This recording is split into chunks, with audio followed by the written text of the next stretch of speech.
mar. A noite que ele não veio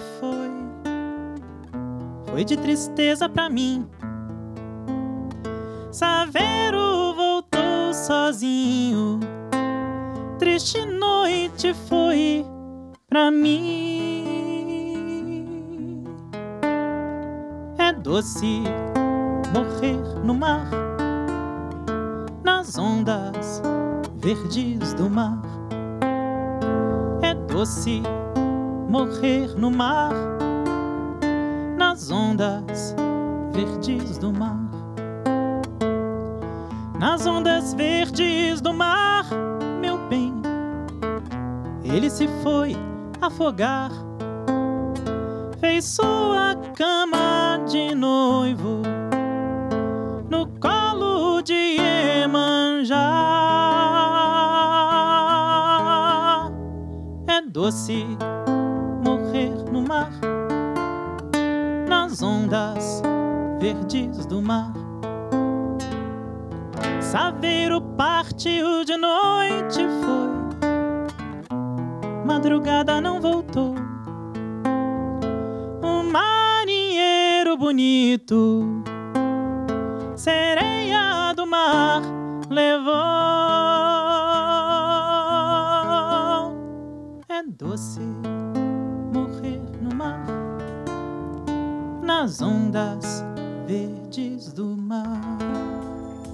Voltamos ao vivo, ao som do Felipe de Oliveira. Que delícia, né, gente? Esse trabalho, muito bom. Por aqui, além da música boa, né, tem um bate-papo sobre ações de cuidados aqui com o planeta. A campanha da Fraternidade aí deste ano até usa o tema Casa Comum, Nossa Responsabilidade. Como você encara a sua responsabilidade, hein? De que forma você pode contribuir? Mande perguntas ou comentários aqui pra gente pelo Twitter, Instagram e Snapchat, ou então no WhatsApp. Temos o telefone também, gente. Tá aqui do meu lado, esperando a sua mensagem pelo WhatsApp, ou o nosso número aqui ao vivo no 3209-0113. Você fala comigo, e no 996428473 pelo WhatsApp. Voltamos aqui com o nosso bate-papo, e aí eu já retomo aqui com o Sérgio, né, que queria complementar aí essa questão da água, porque muitas vezes, né, Sérgio, a gente falou aí sobre o recurso que ele está aí, mas a gente sente-se que fica um pouco refém, né, principalmente da chuva. Você tem um pouco dessa sensação, assim, ficamos reféns? Tem, sim. Na verdade, toda obra hidráulica, quando você vai projetar, quando você vai fazer, você já leva em conta a possibilidade de você ter um período de estiagem maior do que o usual. Nós tivemos isso de 2000 a 2002 e agora tivemos de novo, né, 3 anos com menos chuva do que o normal. E a gente tem que estar preparado para isso. As hidrelétricas nossas, elas têm um volume de reserva, do mesmo jeito que os reservatórios para abastecimento urbano, né, Serra Azul e Manso, no nosso caso aqui. Então, eles têm que estar preparados para esse tipo de tranco, que o problema da chuva, você não tem nenhum controle sobre ele. Vai chover o que Deus quer e acabou. Então, é complicado isso aí. Os órgãos ambientais mais radicais, eles brigam muito porque o tamanho dos reservatórios é muito grande. Mas esse tamanho era necessário para evitar que uma coisa como essa que aconteceu, faltasse água. E a água é o combustível para gerar energia. Se falta água, falta energia. É simples assim. Não, se a gente tiver uma proposta, né, como a que o Rafael está trazendo aqui. Por isso que essas ações de, vamos chamar assim, né, que já não é mais energias alternativas, como eólica e solar, tem que ser vistas com muita atenção, porque essas aí dependem de sol e de vento. Agora, faltar sol, vento e água ao mesmo tempo, aí é desgraça total. Então, quer dizer, você tem que ter um parque energético, né, que te permita usar o que tiver melhor naquele momento, né? Tá chovendo bem? Então vamos botar as hidrelétricas todas para funcionar. Diminuiu a chuva, então com cuidado nós vamos usar a eólica, solar, a térmica. Aumentar o leque de possibilidades, né? Exatamente, não ficar na mão da hidrelétrica, tá? A gente começando de uma maneira simples, com um aquecedor solar em casa, a gente já garante uma independência da questão energética, pelo menos na hora do digno banho de cada dia. É isso mesmo. Porque eu considero o banho como um ato de dignidade humana, né? O cidadão chega do dia de trabalho cansado, suado, sujo, ele toma um banho quente, renova as energias, tanto físicas quanto psicológicas, para se preparar para o dia seguinte e seguir na batalha, né? Todos nós temos que batalhar a cada dia para dar conta das famílias e também, né, dos problemas que estão aí precisando ser resolvidos. Então, um parque, como o Sérgio apontou bem, diversificando a matriz energética brasileira, vai dar para a população muito mais segurança, né? E a gente tem que investir realmente, né, forçar, através das manifestações de cada um, no modo a modo, no dia de trabalho, nas cobranças, com que os nossos gestores invistam nessas tecnologias. A eólica, por exemplo, que pode ser, né, tem grande potencial de desenvolvimento de geração de elétrica, os parques solares que vão produzir eletricidade através da energia solar, também, porque tem dois tipos da energia solar. A fototérmica, que serve para aquecedores solares, são os aquecedores que ficam em cima do telhado, absorvendo a energia do sol, esquentando a água e armazenando um reservatório. A pessoa, então, se torna independente, pode faltar luz, pode estar um dia nublado, mas o banho quente está garantido, né? E outras fontes de energia que podem fortalecer a matriz brasileira, né? Se tornando menos independente da hidrelétrica e termoelétrica, que é poluidora e mais cara, encarece para o cidadão.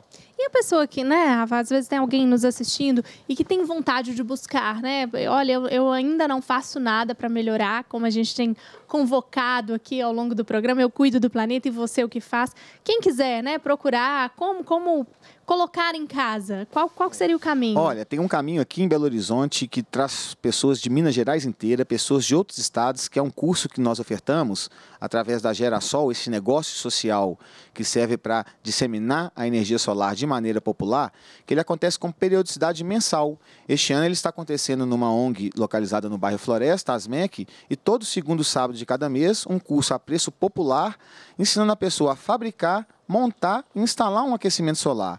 Com um valor mediano de R$500, veja bem, a pessoa coloca um aquecedor solar na sua casa, porque este é o valor de materiais. Eu fico brincando durante o curso e falando com as pessoas, se você pegar R$600 e colocar na poupança, rendendo menos de 0,5%, não é 10% de 600, 60, 1%, R$6, 0,5%, R$3 por mês de rendimento. No final do ano, você resgata os 600 que você colocou e mais 30, ou seja, 630. Agora, se você pega R$600 e coloca num equipamento de energia solar de baixo custo, que tem boa eficiência, garante o banho quente, você, no final do ano, economizando 50 por mês na conta de luz, resgata os 600 novamente. Legal. Ele dura 15 anos, você tem um resgate de R$600 todo ano. Legal. São mais de R$6.000 de retorno financeiro. E aí, Gabriela, a partir, né, trouxemos aqui uma possibilidade. Quais são as soluções, né, para redução de consumo de água? Quais são as possibilidades que a gente tem hoje, né, de oferta para tentar minimizar? E Letícia, fica à vontade também para, enfim.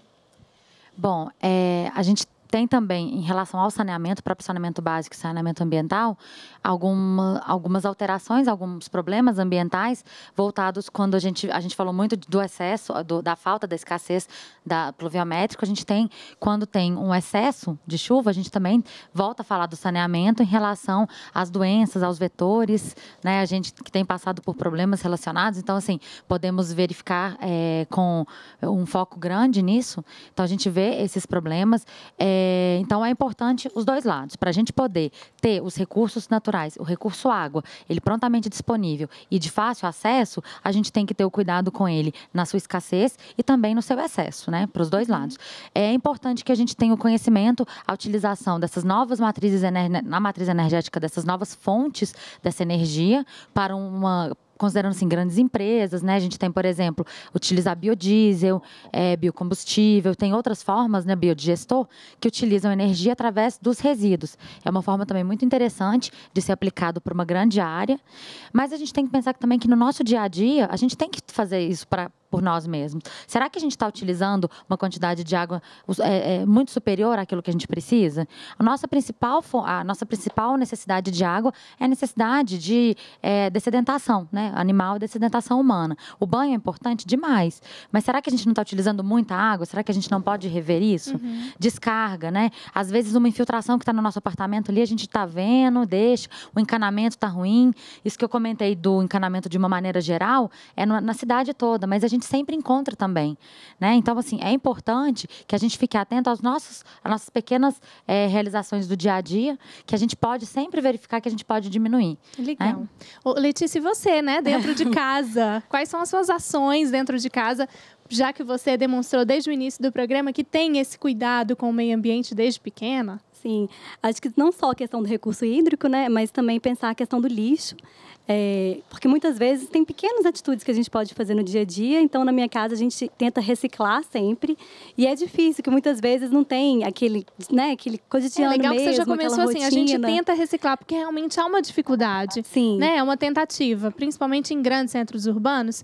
Nem todos os bairros têm o atendimento da coleta. Exatamente. Enfim, é uma tentativa, mas... Eu lembro de um tempo que a gente também juntava, né, essa questão da reciclagem e levava até um local. Então, assim, muitas vezes esse tipo de deslocamento, esse tipo de situação acaba desanimando um pouco, né, o cidadão realmente a reciclar. Então, acaba que o Brasil, a gente tem que pensar também que a gente é muito privilegiado de ter esses recursos naturais. Então, a gente tem que realmente preservar e cuidar, sejam nas pequenas atitudes do dia a dia, porque em muitos países não tem essa abundância toda que temos no Brasil, né? Então, às vezes, nós brasileiros somos um pouco mal acostumados, assim, achando que realmente, por ter demais esses recursos, eles são, né, infinitos. Na verdade, eles são finitos. Então, a gente tem que ter essa consciência mesmo ambiental e tentar passar isso para o dia a dia, né? Felipe tá ali pensando, gente. Tá pensando aqui a fala da Letícia, desde o primeiro bloco, né? E aí eu vou mandar para você, assim, que tipo de responsabilidade te chama? Letícia colocou aqui umas questões na casa dela. Para você, assim, né, no dia a dia, o que você tenta fazer para não impactar tanto, né, o meio ambiente? Que tipo de consciência você tem, desde o supermercado, por exemplo, ou o próprio lixo? Olha, eu entendo que há uma dificuldade de se pensar uma projeção para a humanidade, assim, de se pensar nas futuras gerações. Isso é uma coisa que deveria ser mais altruísta por parte de todo mundo. Lá em casa a gente tenta, como vocês falaram, é uma tentativa de fazer o lixo reciclado, mas por ser uma tentativa, isso me lembra que, sobre a questão da água, por exemplo, que tudo bem, é uma questão cotidiana de todo mundo, mas existem outros grandes responsáveis, eu não sei exatamente a porcentagem, mas a maioria da água utilizada, por exemplo, da água doce, da água que a gente pode utilizar, é utilizada por empresas, por exemplo, de mineração. Então, falta política pública, por exemplo, existem outros grandes responsáveis por trás disso, que não apenas o cidadão comum, né? Legal, boa colocação. Ó, nós vamos para um rápido intervalo, daqui a pouquinho a gente volta, pode ser, gente? Papo aqui tá bom demais, e você que tá aí em casa pode participar com a gente. Já tem mais Caleidoscópio, já tem mais esse bate-papo aqui, não saia daí.